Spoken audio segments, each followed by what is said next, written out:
രാജ്യത്തെ ക്രൈസ്തവർക്ക് പശ്ചാത്താപത്തോടെയല്ലാതെ father സ്റ്റാനിസ്ലാവുസ് Lourdes സ്വാമി എന്ന Stan സ്വാമി അച്ഛനെ ഓർമ്മിക്കാനാകുമോ?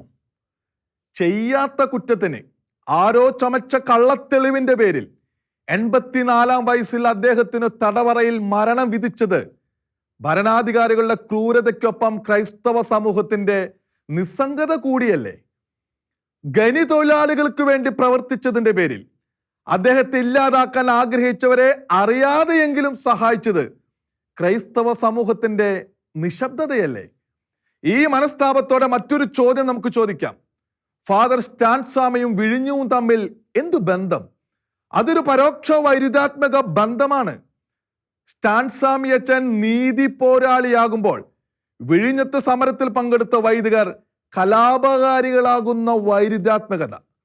ഫാദർ സ്റ്റാൻ സ്വാമിയോട് NIA ഉദ്യോഗസ്ഥർ ചെയ്തത് തന്നെ വിഴിഞ്ഞത്തെ മത്സ്യത്തൊഴിലാളി സമൂഹത്തോട് ഇടതുപക്ഷ സർക്കാർ ചെയ്ത കാഴ്ച. ആദിവാസികൾക്ക് വേണ്ടി പ്രവർത്തിച്ച ഫാദർ സ്റ്റാൻ സ്വാമിക്ക് നീതി നിഷേധിക്കപ്പെട്ടു എന്ന് പറഞ്ഞവർ തന്നെ വിഴിഞ്ഞത്തെ മത്സ്യത്തൊഴിലാളികൾക്ക് വേണ്ടി പ്രവർത്തിച്ചവരെ തീവ്രവാദികളും കലാപകാരികളും എന്ന് മുദ്ര കുത്തിയ വൈരുദ്ധ്യം പലരും ഓർക്കുന്നുണ്ടോ എന്നറിയില്ല. ഒരു സമൂഹ മാധ്യമ അവതാരകയുടെ പഴയ വാക്കുകൾ. ഇന്നലെ ഒരു മാവോയിസ്റ്റ് ഭീകരൻ ചത്തതിന് രാജ്യത്തെ ദേശീയ അന്വേഷണ ഏജൻസി, കോടതി, കേന്ദ്ര സർക്കാർ എന്നിവർക്കൊക്കെ എതിരെ മാധ്യമങ്ങളിൽ ഇന്ന് അന്തിച്ചർച്ച നടത്തി വിധിന്യായം നടത്തുകയായിരുന്നു ചില ആൾക്കാർ. ആ മാവോയിസ്റ്റ് ഭീകരൻ ആരെന്നറിയുമോ? ഫാദർ സ്റ്റാൻ സ്വാമി. 17 മാസം മുമ്പാണ് സ്വതന്ത്ര ചിന്തക എന്നറിയപ്പെടുന്ന അവതാരക ഇത് പറഞ്ഞത്. വേറെയും പലരും പ്രഖ്യാപിച്ചു. ഫാദർ സ്റ്റാൻ സ്വാമി മാവോയിസ്റ്റ് തന്നെ. ചത്ത മാവോയിസ്റ്റ് ഭീകരൻ എന്ന് വയോധികനായ സ്റ്റാൻ സ്വാമി അച്ഛനെ വിളിക്കാൻ അവര് ധൈര്യപ്പെടുത്തിയത് രാജ്യത്തെ നിയമപാലന സംവിധാനത്തിന്റെ ക്രൂരത. അവരെ തെറ്റിദ്ധരിപ്പിച്ചത് രാജ്യസുരക്ഷയുടെ താക്കോൽവാഹികളെന്ന്. ഹിന്ദുത്വവാദികളടക്കം ആരൊക്കെയോ സ്ഥാനത്തും അസ്ഥാനത്തും വാഴ്ത്തി പറയുന്ന അന്വേഷണ ഏജൻസിയുടെ മുദ്രകുത്തൽ. സ്റ്റാൻ സ്വാമി അച്ഛനെ തുറുങ്കിലടച്ചവർ ലക്ഷ്യം നേടി. വയോധിക വൈദികനായ മനുഷ്യാവകാശ പ്രവർത്തകൻ പുറത്തു വരരുതെന്ന ലക്ഷ്യം. മാവോയിസ്റ്റ് തീവ്രവാദി എന്ന ആരോപണത്തോടെ തന്നെ അദ്ദേഹത്തിന്റെ ജീവിതം അവസാനിക്കണമെന്ന ലക്ഷ്യം. 9 മാസത്തോളം തടവിലടച്ചിട്ടും അദ്ദേഹത്തെ ചോദ്യം ചെയ്യാനോ തന്റെ ലാപ്ടോപ്പ് ഹാക്ക് ചെയ്യപ്പെട്ടതാണെന്ന അദ്ദേഹത്തിന്റെ പക്ഷം പരിശോധിക്കാനോ പോലും ഉദ്യോഗസ്ഥർ തയ്യാറായില്ല. UAPA നിയമത്തിന്റെ കാഠിന്യം ഉപയോഗിച്ച് ജാമ്യവും സ്വതന്ത്ര വായുവും മാത്രമല്ല അവശ്യ സൗകര്യങ്ങൾ പോലും നിഷേധിച്ച് ദുരിതത്തിലേക്ക് അദ്ദേഹത്തെ ചവിട്ടി താഴ്ത്തുകയായിരുന്നു. NIA ഉദ്യോഗസ്ഥരുടെ ശാഠ്യത്തിനപ്പുറം അദ്ദേഹത്തിന് നീതി നൽകാൻ നീതിപീഠങ്ങൾ പോലും പരാജയപ്പെട്ടു. ആ ബോധ്യം കൊണ്ട് തന്നെയാകാം ഫാദർ സ്റ്റാൻ സ്വാമിയുടെ മരണമറിഞ്ഞ് വാക്കുകൾ കിട്ടുന്നില്ല, അദ്ദേഹത്തിന്റെ ആത്മാവിനെ നിത്യശാന്തി നേരുന്നു എന്നിങ്ങനെ ന്യായാധിപന്മാർ പറഞ്ഞു പോയത്. പക്ഷേ ന്യായാധിപന്മാർ അച്ഛനെ കുറിച്ച് പറഞ്ഞ നല്ല വാക്കുകൾ പിൻവലിക്കാനുള്ള ക്രൂരതയും ഉദ്യോഗസ്ഥർക്കുണ്ടായി. ഇപ്പോഴിതാ സ്റ്റാൻ സ്വാമി അച്ഛൻ തന്നെ അറസ്റ്റ് ചെയ്തവരടക്കം സർവരോടും പറഞ്ഞത് ശരിയെന്ന് തെളിഞ്ഞിരിക്കുന്നു.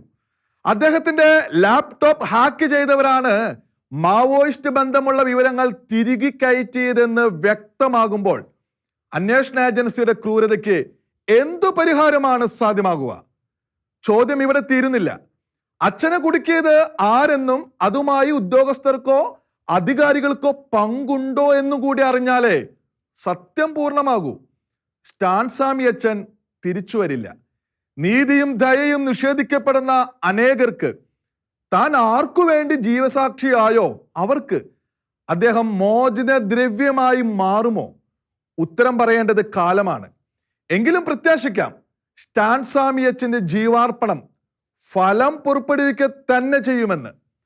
സ്റ്റാൻ സ്വാമി അച്ഛനു വേണ്ടി പലതും ചെയ്യാമായിരുന്നു എന്ന് ഇപ്പോൾ വിശ്വാസികൾക്ക് തോന്നിയേക്കാം. കുറഞ്ഞ പക്ഷം അദ്ദേഹത്തിന്റെ ജീവന് വേണ്ടി മുറവിളി കൂട്ടാമായിരുന്നു എന്തെങ്കിലും.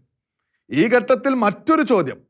ഫാദർ സ്റ്റാൻ സ്വാമിക്ക് നീതി നിഷേധിക്കപ്പെട്ടു എന്ന് പറഞ്ഞവർ വിഴിഞ്ഞത്തെ മത്സ്യത്തൊഴിലാളികൾക്കും അവർക്കൊപ്പം സമരത്തിൽ നിലകൊണ്ടവർക്കും നീതി നിഷേധിക്കപ്പെട്ട് എന്ന് പറയുമോ? രാഹുൽ ഗാന്ധിയും മുഖ്യമന്ത്രി പിണറായി വിജയനും ഉമ്മൻചാണ്ടിയും ഒക്കെ പറഞ്ഞതിൽ കുപിതരായ ചിലർക്കൊപ്പമാണ് തുടക്കത്തിൽ പറഞ്ഞ അവതാരകയും അച്ഛനെ നിന്ദിച്ചത്. അച്ഛന് നീതി നിഷേധിക്കപ്പെട്ടു എന്ന് പറഞ്ഞ ഭരണാധികാരി മത്സ്യത്തൊഴിലാളികൾക്ക് നീതി ലഭിക്കാൻ സമരം ചെയ്തവരെയും അവർക്കൊപ്പം നിലകൊണ്ടവരെയും കലാപകാരികൾ എന്ന് വിളിച്ചതിലെ അതിക്രമത്തിന് ആരും മറുപടി നൽകും? സ്റ്റാൻസ്വാമി അച്ഛന്റെ മാതൃകയിലാണ് വിഴിഞ്ഞത്ത് വൈദിക നേതൃത്വം മത്സ്യത്തൊഴിലാളികൾക്ക് വേണ്ടി നിലകൊണ്ടത്. NIA തെറ്റായ ആരോപണത്തിന്റെ കെണിയിൽ കേരളത്തിലെ അവതാരക വരെയും വീണു.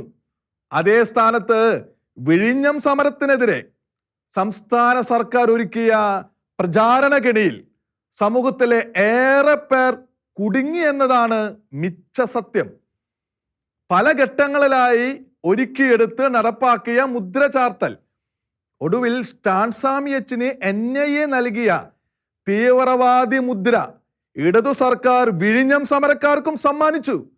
നാളുകൾ കൊണ്ട് അവർക്കെതിരെ ഒരുക്കിയ കെണി വിഴിഞ്ഞം സമരം ഒത്തുതീർക്കുമെന്ന് 2 മാസം മുമ്പ് സർക്കാർ അദാനിക്ക് ഉറപ്പ് നൽകുമ്പോൾ തന്നെ ഉള്ളിലുറപ്പിച്ച കാര്യം വൈദികരെയും സമരക്കാരെയും തീവ്രവാദികളും കലാപകാരികളുമാക്കി. ഏറ്റവും ഒടുവിൽ ഏറ്റുമുട്ടലിന്റെയും ആക്രമണത്തിന്റെയും ആസൂത്രിത രംഗമൊരുക്കി അത് നടപ്പാക്കി. ഇപ്പോൾ ഫാദർ സ്റ്റാൻസ്വാമി ദ്രോഹിക്കപ്പെട്ടതിലെ ദുഷ്ടത രാജ്യത്തിന് വെളിപ്പെടുമ്പോൾ ഇടത് സർക്കാരിന് മുമ്പിലുമുണ്ട് ചോദ്യങ്ങൾ, ലളിതമായ ചോദ്യങ്ങൾ.